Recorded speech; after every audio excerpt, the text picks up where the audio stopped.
Say hi to the vlog. Ay, oh my God! And paano mo mag-break yung mga bad habits mo. Kainin mo yan. Mag-unboxing tayo. So, ito yung Holy Grail. Busy kami.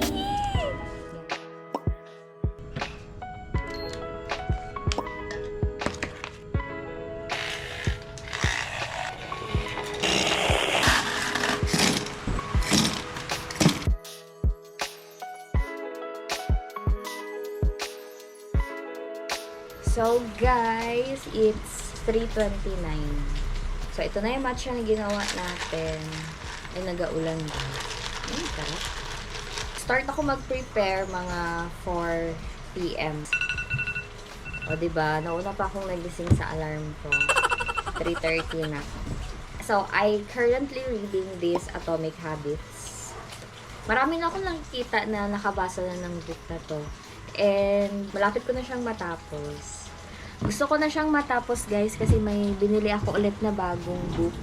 A Gentle Reminder, The Strength in Our Scars. So gusto ko na siyang basahin kaya dapat matapos ko na ito. Bali ito, tutulungan kanya kung paano ka mag-build ng good habits and paano mo mag-break yung mga bad habits mo. Ganda siya guys. Ito, hindi to sa akin. Pinahiram lang ito sa akin. Actually guys, hindi talaga ako mahilig magbasa. Like, hindi talaga. Kaya, pero, gusto ko lang siyang itry. If ever man na nagabasa ako, gusto ko yung parang you will learn something from it.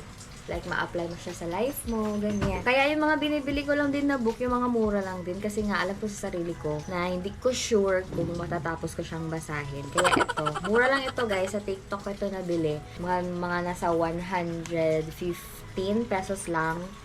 Meron namang mga PDF nito na available. Pero ako kasi, masakit kasi yung utak ko pag babad na babad sa cellphone or sa screen. And itong nagapagbasa ng ganito, parang, ito yung parang way ko para ma-break ko yung sige gamit ng phone, palagi nakababad sa mga monitor, sa screen. Kaya yun, naisip ko magbili na lang ng mga books na ganito. May mga books pa ako na hindi ko pa rin nababasa hanggang ngayon. Mga about self-development, mga about sa self, para mag-set ng mga mindset, ganyan. So, yun mga binabasa ko, guys. And ang tagal ko talaga matapos. Feel ko, nag-start ako basa nito July. And nag-stop ako kasi nga, diba, nag-edit ako ng vlog, tapos nag-work ako, nag-sleep, so wala talagang time. Pero, parang goal ko na kahit siguro mga 30 minutes per day, magbasa ako ng book na ganito.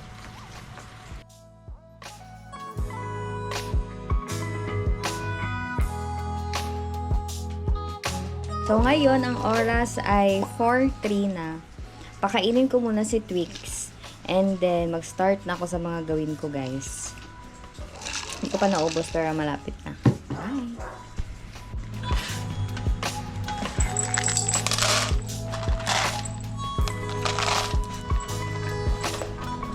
So, ayan siya guys. Kain siya. Dog food lang ginapakain namin. Kasi mas convenient sa amin na dog food yung kainin niya. Kasi nga, diba, wala kaming time. So, mas madali na. Although, gusto naman talaga sana namin magluto. Pero yun nga, wala kaming time. Hindi nga kami makaluto ng food namin, diba? And nabasa ko din na di sila pwedeng mag-rice kasi magkaroon sila ng worm.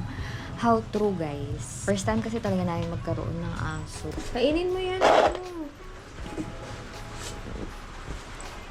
Ano yung maubos, guys? Oh, bakit hindi may maubos?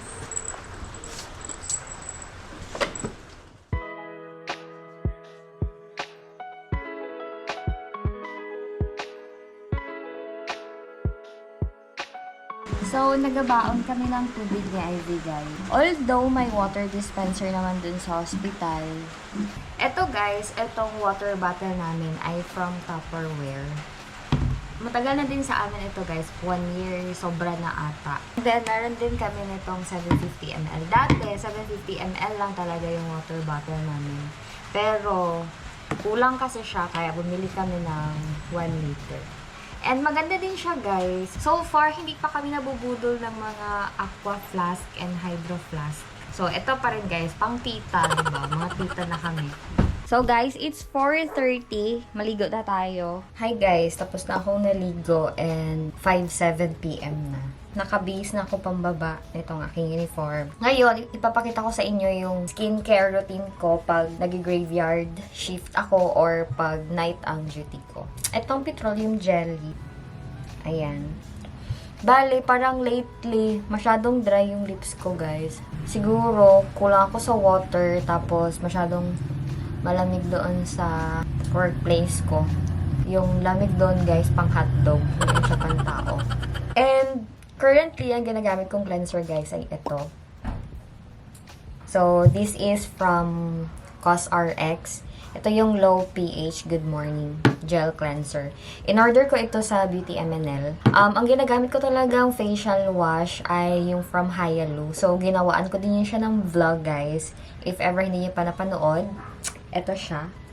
So, ayan. Ang nangyari kasi, guys, may sa SM department store kasi ako bumibili and available din siya sa Watsons. And nung pag-check ko last time, wala silang stock na available. Then, in-order kasi ako sa Beauty MNL, then nakita ko ito, so gusto ko siyang itry. So far, okay naman siya, pero parang nagkaka-pimples ako, guys. Oh, ayan. Tapos, na-stop pa talaga kasi naubusan ako ng Epiduo Forte. So, parang pang 4 days ko na ito na hindi gumagamit ng Epiduo Forte. But, nag-order na ako sa online, sa Shopee ng Hyalu ulit kasi feel ko, yun talaga ang hiyang ako na facial foam wash. So, ito, habang wala pa yun, ito muna yung ginagamit ko. And, next, after ko maghilamos, ang next is itong hyaluronic acid from The Ordinary. Hindi na ako nagmo-moisturizer, guys. Kasi ito na yung ginagamit ko. Pwede na siya pang moisturize ng skin. And, 2 patak lang siya. Okay na siya sa buong face. Ganyan. Ang next natin is itong Epiduo Forte. If ngayon mo lang ako napanood, makikita mo sa previous vlog ko yung acne journey ko. So ito yung holy grail ko, guys. Like, di ko talaga siya kayang i-give up kahit na mahal siya. Dati, ito nasa 2,100 plus lang siya. Ngayon, guys, nasa 2,300 something na siya. Itong isang bottle na ganito, naglalast ito ng 5 months sa akin. Kaya, matagal siya maubos kasi ganito lang yung nilalagay ko, guys. Oh. So, okay na ito sa buong face, guys. Eto, mahal siya. Oo, nasa 2,000 something siya. Pero, kung iisipin mo, mas nakakatipid ka kasi ito, maglalast talaga siya ng mga 5 months. Parang isipin mo kada months, so 2,000 divided by 5. So, magkano? Yun na yung gastos mo per month. Unlike pag maggamit ka ng mga ibang skincare tapos hindi ko pa sure kung effective sa'yo, mas tipid pag ganito, guys. Pero, before kayo gumamit ng ganito, consult your dermatologist, ha? And pag night, hindi ako nag-makeup talaga, guys. Kini-curl ko lang yung eyelash ko para naman, di ba, pag night, mag-lift naman yung ating mga eyelashes para gising na gising tayo sa gabi. So, ginagamit kong mascara itong sa Maybelline. Matagal na rin ito, guys. Di pa siya ubos. So, yan ang mata ko. Tingnan niyo yung difference. Wait lang. So, tingnan niyo yung difference, guys. Oh. Ito yung wala, and ito yung meron. So, di ba? Gising lang yung mga mata mo. Di yung parang antok yung mata mo. So, tapos, ang ginagamit ko is ito. Parang, di ba, may shape siya. Dapat, ang gamitin nyo na pang curl sa lashes nyo ay ito na part. So, ayan na siya, guys. Di ba? Parang, okay, ma'am, ano po yung kailangan nyo? Ganyan. So, parang, ma'am, wala po kaming available na paracetamol. Charot. So, yan lang. Diyan na si Ivy. Tapos, guys, ang ginagamit ko na para sa aking lips ay itong from BLK na Color Adapting. So, color pink ito, guys. And then, oil siya. Tingnan nyo, diba? Ganyan yung color ng lips ko.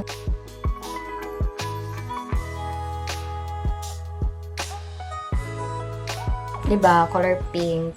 Di lang siya masyadong klaro sa lips ko kasi maitim yung lips ko. Pero, pag gusto mo yung parang may tint lang siya konti na hindi ka maputla, pwede siya, guys. Pwede din itong gawin as blush on. Maganda din siya. Oil ito, so far, hindi naman ako nag-break out nung ginagamit ko ito. Yun lang, guys. After yan, magbihis na ako and then go na.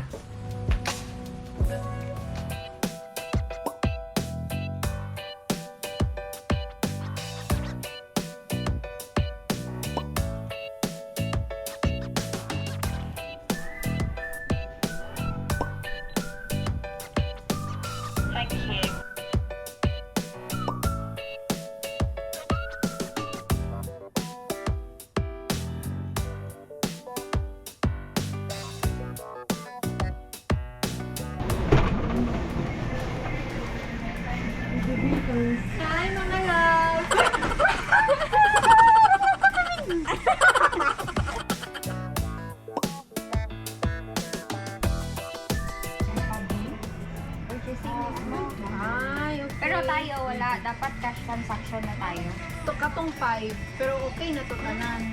Tapos sa pending, sa duplicate, ang na-add lang diri kay kani. Tulo ka buok na sa inner to 50.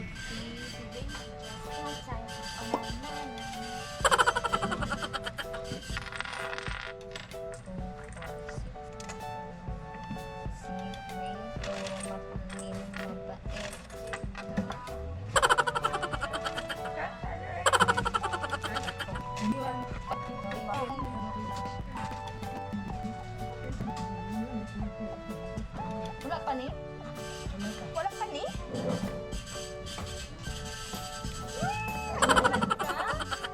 Wala.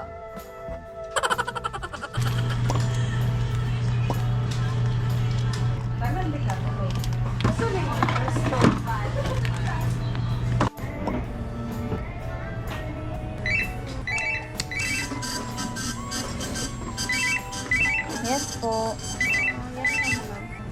Number 1? Ay, lahat to. Ay, except lang Immunopro po. Yung number 2 ata.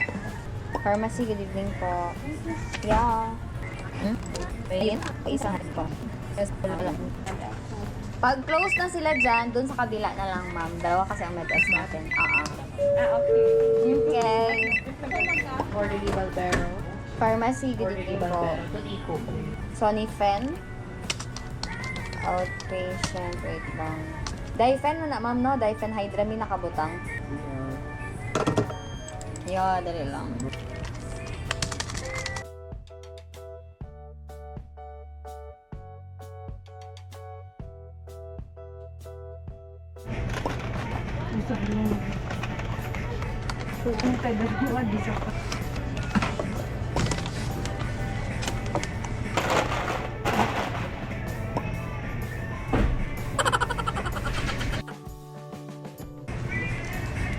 Hello.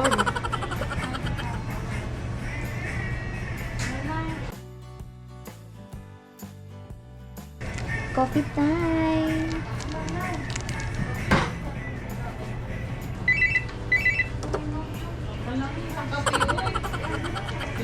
Say hi to the vlog! Ay, oh my God! Sorry, hi! Kaulaw ko!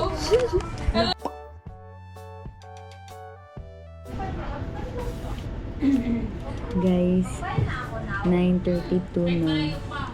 Busy kami! Guys, we're so busy. Bye!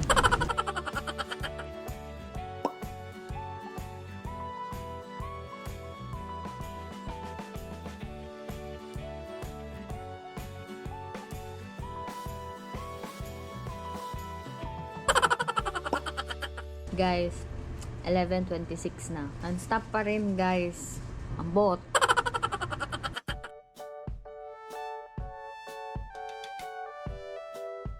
$12.28 na. So, ngayon guys, ang ginagawa ko, nag-request ako ng mga stocks. So, ang pharmacy na trabaho, hindi lang siya limited sa preparing, dispensing ng meds. Kasama na din dyan yung ano guys, mag-request ng stocks. Siyempre, pag may stock, may inventory. Dito sa amin, andito yung mga supplies. So, lahat talaga galing dito. So far, as of now, medyo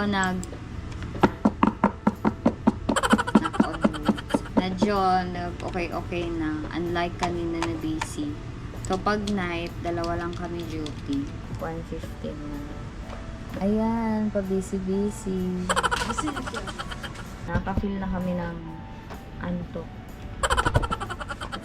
Guys, it's 2:53. Midnights na.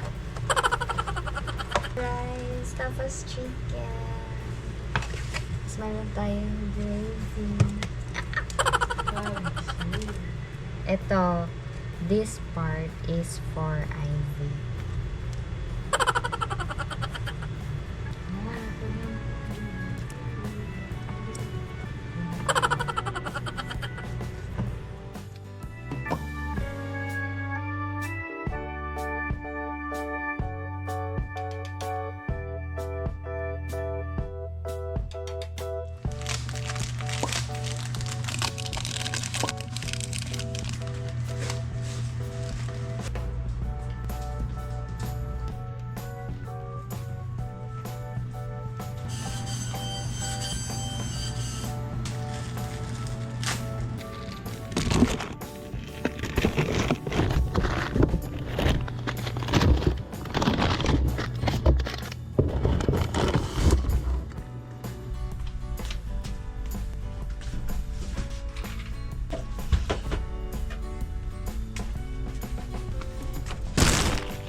So guys, 5 AM na.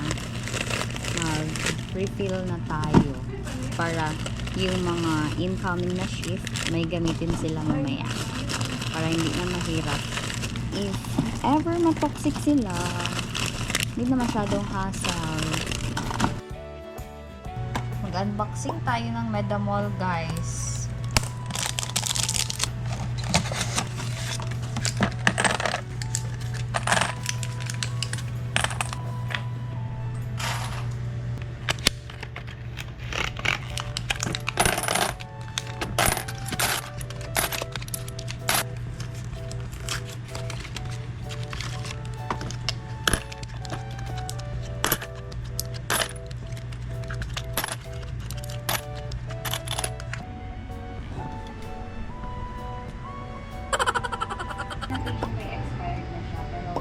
Pa nila na kasi kumuha na sila nung isang araw pa. Natin hanggang sa ER.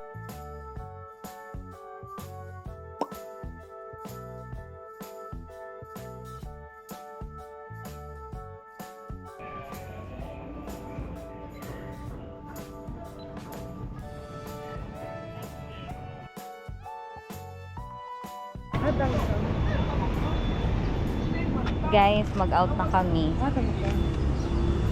Gutom ka?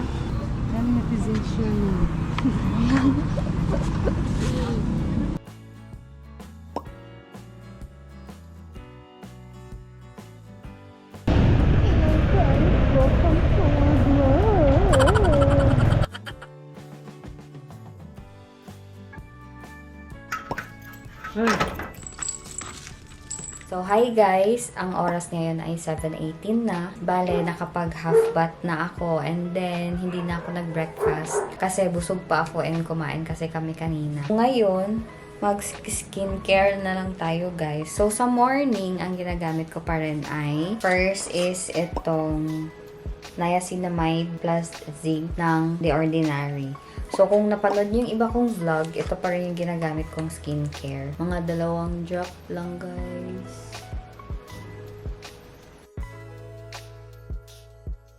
And habang ginapadry natin siya, guys, maglagay tayo ulit nitong petroleum jelly sa ating lips. Kasi nga, dry.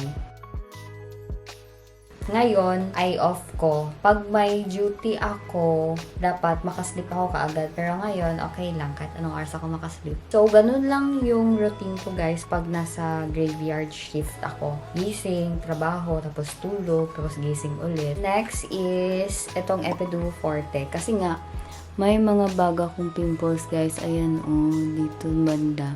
So, magsa-spot treatment lang tayo. Spot lang.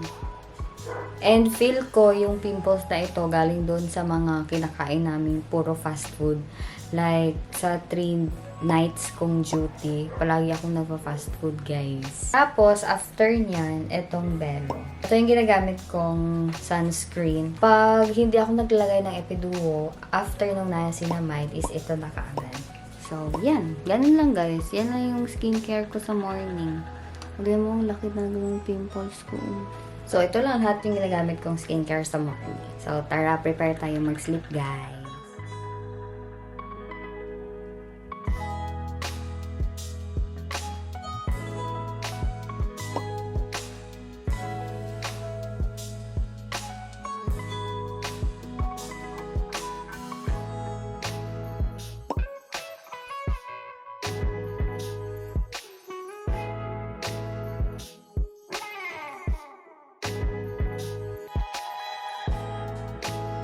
Hi guys! Good afternoon! It is now 5:18. Gising na ako ng around 2 p.m. pero parang ayaw ko pang bumangon. Ngayon kasi off ko kaya okay lang kahit ganitong oras ako magising. Pero pag hindi ko kasi off, actually mga 3 gising na ako and then routine lang siya. Prepare ulit and then work ulit tapos ganyan.